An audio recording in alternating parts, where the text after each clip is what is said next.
Hello, how you doing? And so I'm going to walk you through another one of my watercolors here. The first thing I do is I mix my own skin tones. This time I tried something different. I tried these skin tone paints as a base, and then I add a little bit of my own Kiritaki red or blue or purple or green, whatever color I want to change that skin tone over to. They're just, slight subtle changes. And as I blend here, what I'm doing to blend is I will first lay down the line that I want. So if I want a nice smooth blend within the skin, for example, I would first make a line, and after I make the line with the watercolor on the brush, then I would dip the brush and clean it in the water, and then wipe it on my paper towel about 3 or 4 times, so it's maybe a wetness of a 4 or 5. Then I would take that, and right along the edge where I wanted to blend it into the leg, I'll just run that brush right along the edge, just a wet brush, a little, not too wet, just a little bit wet, right along the edge there to kind of blend it out. And then after that I'll dip it again, because it picked up a little bit of paint, and I'll dip it again, and then I'll clean it off, or wipe it on the paper towel to get it drier to about a wetness of a 4 or 5. And then I'll blend it out one more time into the leg. That'll give a nice seamless blend without having to work with wet on wet. It's a technique that, can't remember the exact watercolor artist I learned from, but it's an awesome technique, and it saves me a lot of time rather than having to work wet on wet, which works nice and gives you nice blends, and I think it's great for backgrounds and stuff. But for such intricate little areas like this person's not very big on the page, it makes to get these kind of really detailed works of the figure with little blendings. I think it works better with the technique and I like that technique better. It's faster, but for certain things, wet on wet is good. I like to do this a lot too, where I have 2 colors mixed on the palette at the same time. So I have my reds on one side, and I have my kind of skin tones on the other side. So I can go between having that skin tone and having a little more red into it, or a little more skin tone to it. And then I decided I wanted more earthly tones also in her body, because I was like, well, there's a lot of earth tones in the tree behind her, and there's not going to be a background in this one. After looking at it for a while, I thought, well, maybe I can put a very loose background, and I thought about having her face kind of blown up on the side of the tree, where the wind's not blowing. So basically on the side where the tree is mostly at, and not where her whole entire arms and stuff are at. So on our right hand side. And have a zoomed up picture of a face screen, just mainly seeing her mouth and her teeth and all that kind of stuff, and just very, very loose colors, very loose pastel kind of colors in the background, and then have that kind of blowing away into pieces, kind of like her hair does later on, as you'll see. And I thought that would be kind of cool, but we'll see. Now, another thing I like to do is leave my colors right on there. That way all the colors kind of mix together, so there's a little bit of color everywhere.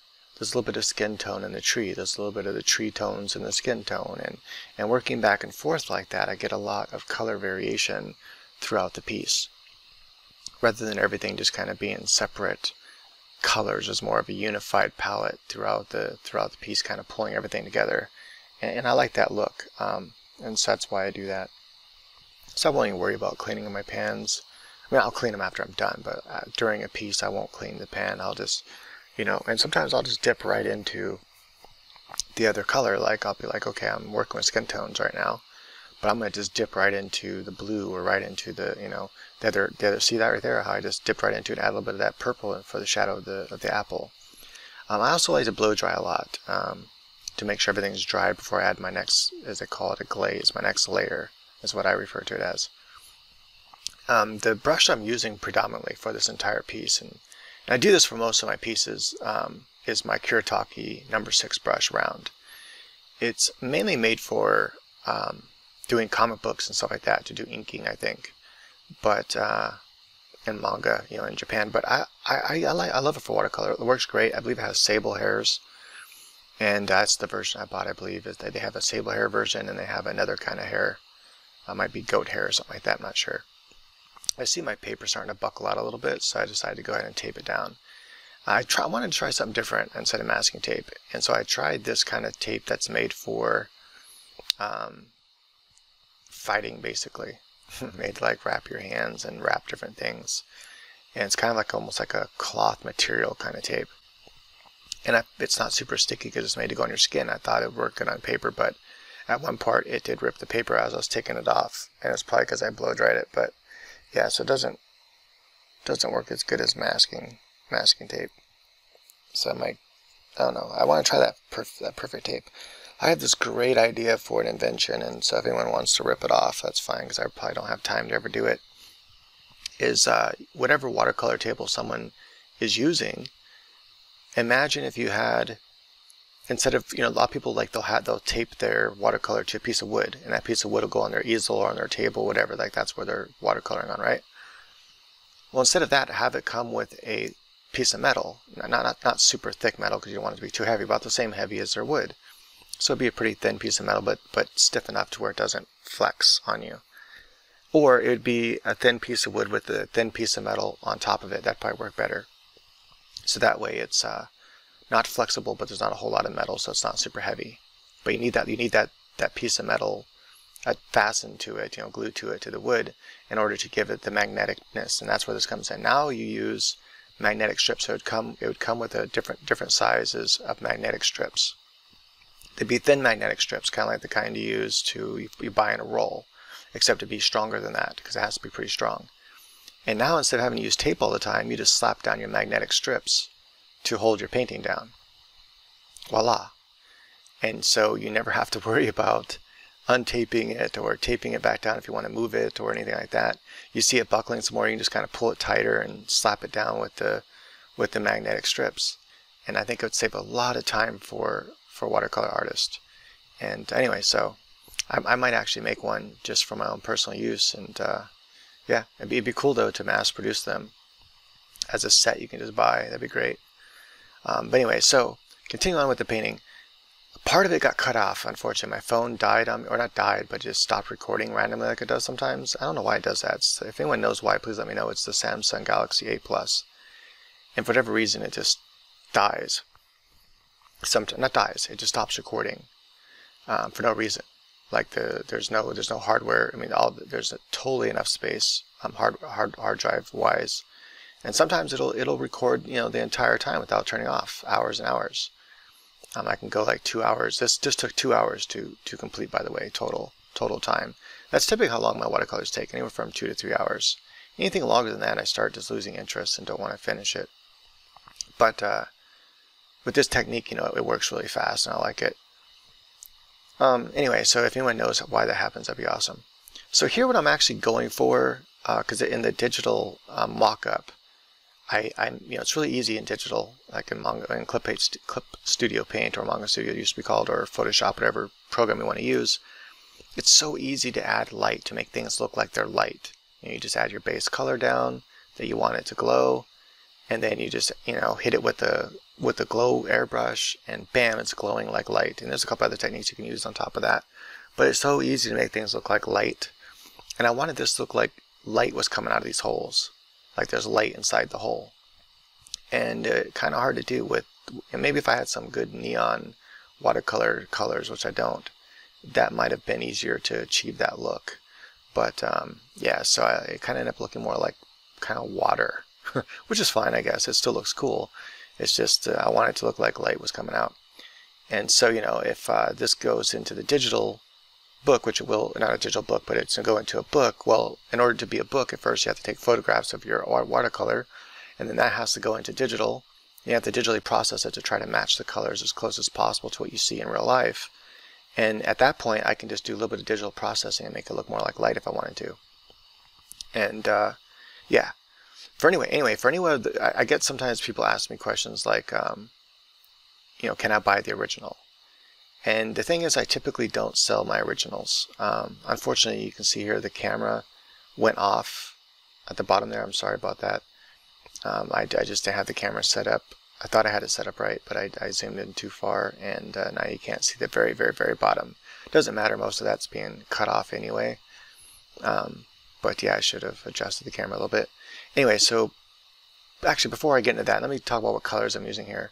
So I'm using a, can't remember the kind of blue that is actually, now that I'm thinking about it.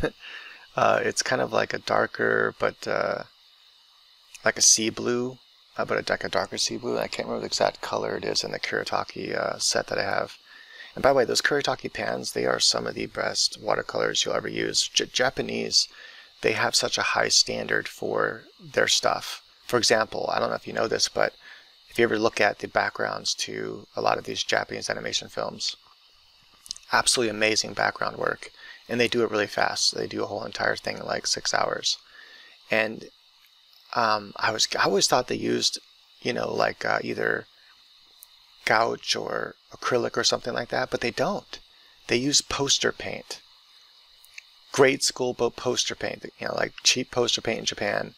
Here's the thing though, the cheap poster paint in Japan is like on quality and on par with a lot of our like professional gouache paints. So if you wanted to try to achieve the same level of awesomeness that they do, and you don't want to like import the Japanese poster paints because it's kind of expensive to import them, and you can't do that to Amazon. You'll find them on there every now and again. It's called, I think, Nickel or Nikon or something like that. Poster paint is the brand they use. But anyway, you can just use a high quality gouache paint and achieve the same result. But it's also the paper they use, and you can buy the paper out of New Zealand through Office Max New Zealand, and it's cartridge wet strength paper. And you want to get the 230 GSM, I think it's measured in. This is really heavy. Now the equivalent, at least the closest to equivalent you're probably going to find here, is going to be a hot press watercolor. So it's not like it's a smooth, hardly very any texture to the watercolor paper. And so hot press watercolor paper, and just make sure it's really thick, like 300 pound, whatever, it's, or 300 whatever they measured in, to where it's really heavy, really thick. And that's to give you something similar to what they work on. But it's that paper that, it's a white paper as well, that gives them that really brilliant look to the paints. Because the paints, but their paints are just mind-blowingly better. So the Kuretake set is actually a student set, but it's on par with some of the Schmincke and the best watercolors that you can use out there. It's just it's only on Amazon to buy that set I have, which I think is a set of 34 colors. It's right around $35 or something like that. $1 a pan is insane. And they last a long time, and they pick up water so easy, or the water picks up the paint so easy, and you can really get it really thick and dark, as you can see there in the tree.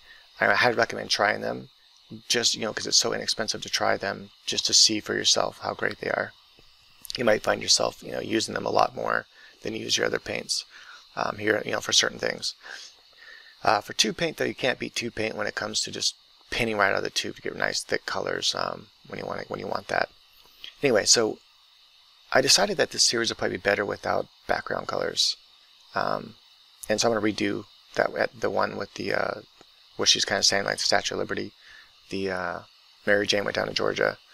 Anyway, so now you'll see the finished piece, and we're going to zoom out here so you can see the full piece. I wanted to start zoomed in so you can see some of the details there and the individual brush strokes, because I think that's what makes watercolor so beautiful, is when you can see those individual brush strokes. But notice how the skin is very, very blended, and it's by using that technique that I talked about. And if you guys want to know more about that technique, I can actually demonstrate it in real time. Here I did a little bit of post-production, just add a little bit more glare to the what's supposed to be light coming out of there instead of water, but still kind of looks like water just because the base painting did. But alright guys, thanks for watching. Hope you enjoyed this. If you did, go ahead and like and subscribe. I'd appreciate it.